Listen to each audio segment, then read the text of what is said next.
وَأَعِدُّوا لَهُم مَّا اسْتَطَعْتُمْ، اور اے مسلمانوں اب جب یہ نیا دور شروع ہو ہی گیا ہے تمہاری اس دعوت و تحریک کا، تو اب پوری طریقے سے اپنے امکان بھر سامان حرب تیار کرو۔ اعدوا لہم،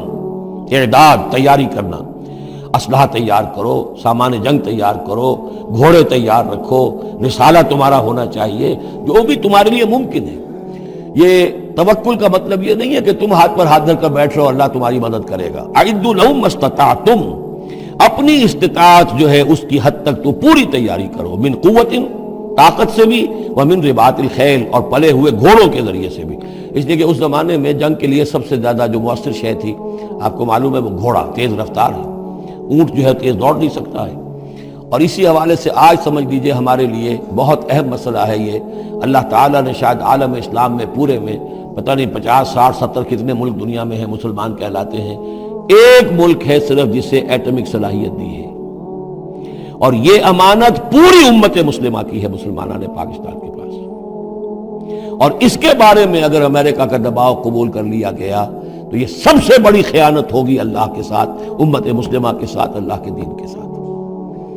وہ اسرائیل لے کر بیٹھا ہوا ہے ایٹم بم کے، اس کے پاس انبار لگے ہوئے،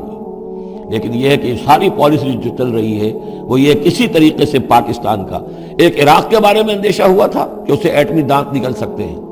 اس ایک مرتبہ اس کا وہ ایٹمک پلانٹ جو ہے اس کا بھرکس نکال دیا تھا، دوسری مرتبہ یہ کہ اس کا پورا بھرکس ہی نکل گیا، اگلا پچھلا کھایا پیا سب اگلوا دیا۔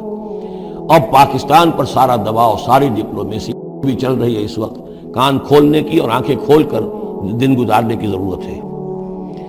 ہمیں حکم یہ کہ جو بھی اللہ نے تمہیں دیا ہے، تمہارا امکان، جو بھی تمہارے پاس امکانی طاقت ہے اسے سنبھال کر رکھو، ڈیٹرنٹ۔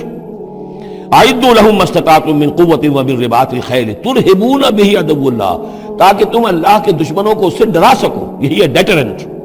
معلوم ہو کہ ان کے پاس وہ طاقت ہے۔ وعدوکم، اور اپنے دشمنوں کو بھی ڈرا سکو، وآخرین من دونہم، ایک تو ہے اللہ کے دشمن، اور تمہارے دشمن ایک اور بھی ہیں جو ان کے سوا ہیں، ان کے پرے ہیں، انہیں تم نہیں جانتے، لا تعلمونہم اللہ یعلمہم، اللہ انہیں جانتا ہے، یعنی وہ مارے آستین منافقین ہیں، یہ تمہاری اپنی آستینوں کے اندر بیٹھے ہوئے ہیں، تمہیں پتہ بھی نہیں ہے کہ وہ لوگ بھی در حقیقت ففتھ کالمسٹ عنصر ہے کہ جو در حقیقت تمہاری تباہی چاہتا ہے، بربادی چاہتا ہے۔